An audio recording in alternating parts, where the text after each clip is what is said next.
Hey everyone, welcome back for another deep dive. We always get a lot of questions about AI and its potential impact and, especially focusing on the US and China. Right, yeah. So that's what we're going to be looking at today. Uh-huh. Our main source material is this 404 Media article, Okay.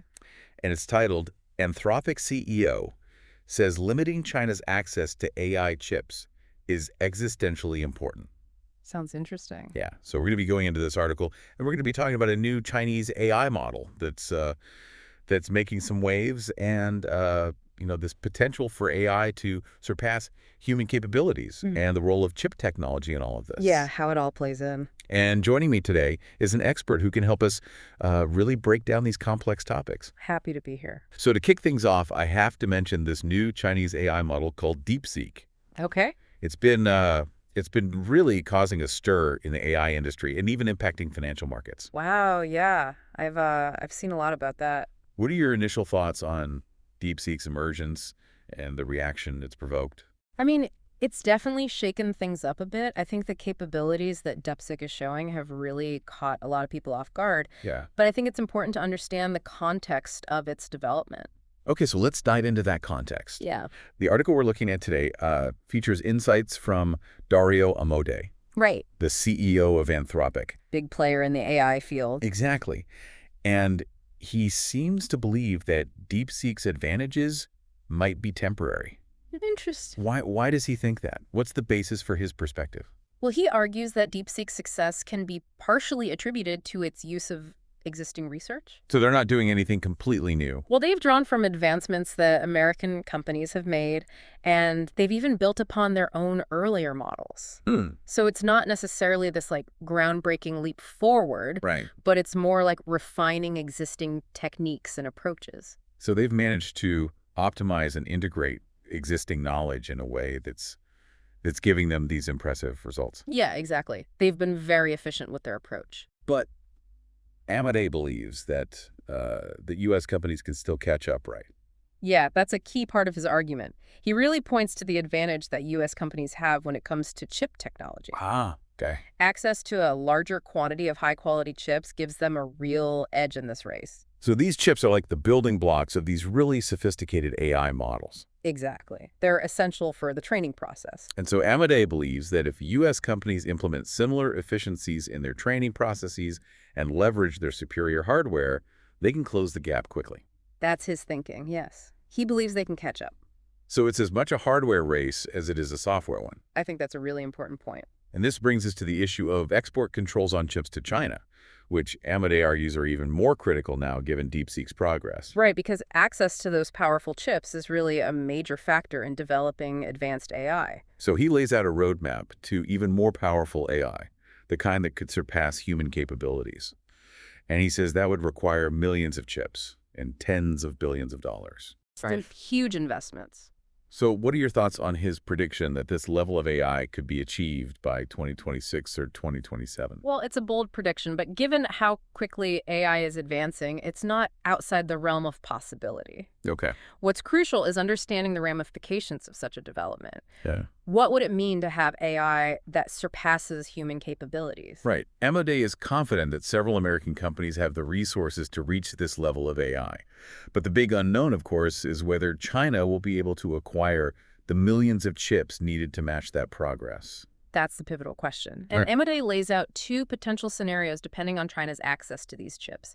He describes the first as a bipolar world, where China does manage to get the resources, and both the U.S. and China possess this highly advanced AI. So a world with two AI superpowers. Exactly. What kind of implications do you see in that scenario? Well, in a bipolar world, you could see an acceleration of scientific and technological advancements. Breakthroughs could happen at an unprecedented pace with major implications for every part of our lives. So it's not just about, who has the most powerful AI. It's about what they do with it. Absolutely. And it's about how that power dynamic shapes the world stage. And it's not just about scientific progress either, right?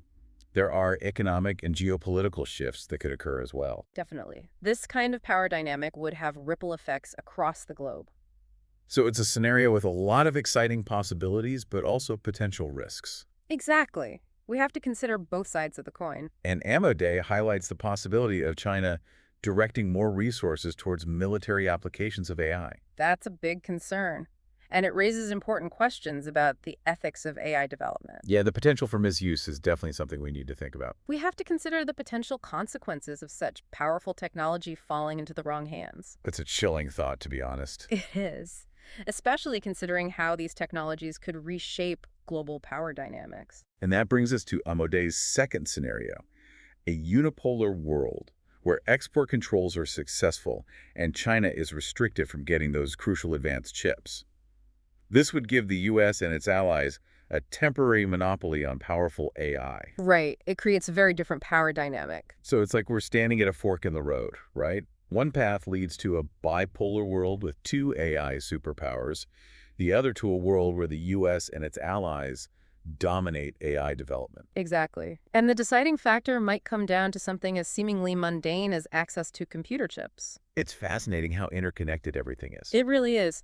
And it highlights the complex relationship between technology, economics, and geopolitics in shaping our future. Yeah, it's not a simple issue by any means. Definitely not. And the choices that are being made now have the potential to impact us for decades to come. I think that's what makes this conversation so important. We're not just talking about technology here, we're talking about the future. Exactly. And it's a future that we all have a stake in. I agree. And I think it's a future that we can all help to shape. And that's what we're going to be discussing in more detail in the next part of our deep dive. I'm looking forward to it. Yeah, it really is a critical juncture. The choices made now could have huge consequences down the line. Absolutely. These decisions will shape the technological landscape for years to come. And it's not just the technology itself, but the power dynamics that come with it. Yeah, exactly. Who controls this technology will have a significant influence on the global stage. So we've been discussing Amodei's viewpoints, right? But the author of this article actually raises some counter arguments to his stance on, limiting China's access to these AI chips. Oh, interesting. What do they say? Well, they point out that the U.S. is also investing heavily in military applications of AI. Okay, so they're saying it's not just China that's interested in using this technology for military purposes. Exactly. They cite OpenAI's partnership with Anduril as an example. I see. So they're highlighting this potential inconsistency in Emote's argument. Yeah, on the one hand, he's expressing concerns about China's, potential use of AI for military dominance. But on the other hand, the U.S. is actively engaged in developing AI for similar purposes. Right. It kind of complicates the narrative of this purely defensive motivation behind controlling chip access. Yeah, it does. It raises the question of whether restricting China's access is really about preventing the weaponization of AI, or if it's more about, maintaining a technological advantage. It's a valid point. I mean, it's hard to ignore the geopolitical implications of this technology. And the author also questions whether a unipolar or bipolar AI world are the only possibility. Oh, that's interesting. They suggest that there might be alternative paths, paths where AI is not primarily viewed through this military lens. So moving beyond this idea of an AI arms race. Yeah, exactly. Like, Yeah. is it possible to shift the focus away from this competitive mindset and towards a more collaborative approach where AI is seen as a tool for global good rather than a weapon? I think that's a crucial question to explore. Is it possible to change the narrative and the direction of AI development?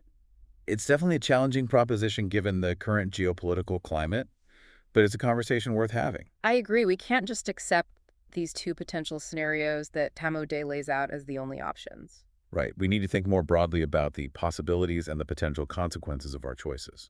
And I think it's important to remember that we're not just passive observers in this technological revolution. We have a say in how this unfolds. Exactly. We have agency, the ability to shape the future of AI and how it's used. So rather than simply accepting these two potential scenarios laid out by Amodei, we can actively work towards a different path.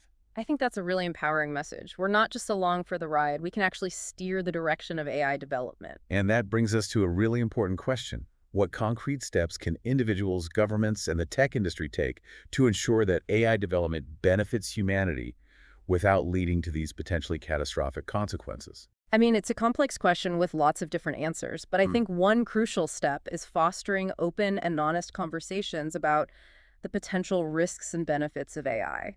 Okay, so we need to have more open dialogue about this. Yeah, involving diverse voices from various fields, not just technologists. So it's not just about the technical aspects of AI, it's about the ethical, social, and economic implications as well. Exactly. We need ethicists, philosophers, social scientists, artists, activists, everyday citizens all contributing to the conversation. It sounds like a pretty monumental task to bridge all these different perspectives. It's definitely a challenge, but it's a necessary one if we want to create a future where AI is used responsibly and ethically. And one concern that often comes up is the potential for AI to, make existing inequalities worse, both within and between nations. That's a huge concern, and it's something we need to address head on. How can we ensure that the benefits of AI are distributed equitably and that certain groups aren't left behind? It requires a deliberate effort to make sure that these technologies are developed and deployed in a way that benefits all members of society. So it's not just about technological progress, it's about social progress as well. Exactly. Technology should be a tool for improving the human condition, not exacerbating existing inequalities. And that includes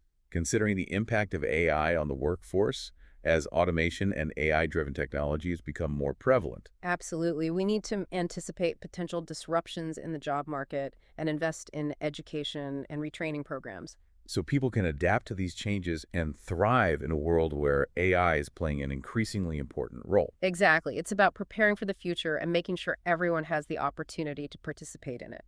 So it's a reminder that technological advancements should serve to uplift humanity, not displace or marginalize segments of the population. And beyond those economic implications, there are also those crucial social and ethical considerations that we talked about earlier. Right, like the potential for AI to perpetuate or even amplify biases and discrimination. Especially as AI systems are being used in areas like law enforcement, healthcare, and education. Where fairness and impartiality are absolutely essential. We need to make sure these systems are designed and implemented in a way that promotes justice and equality. So it's not just about the technology.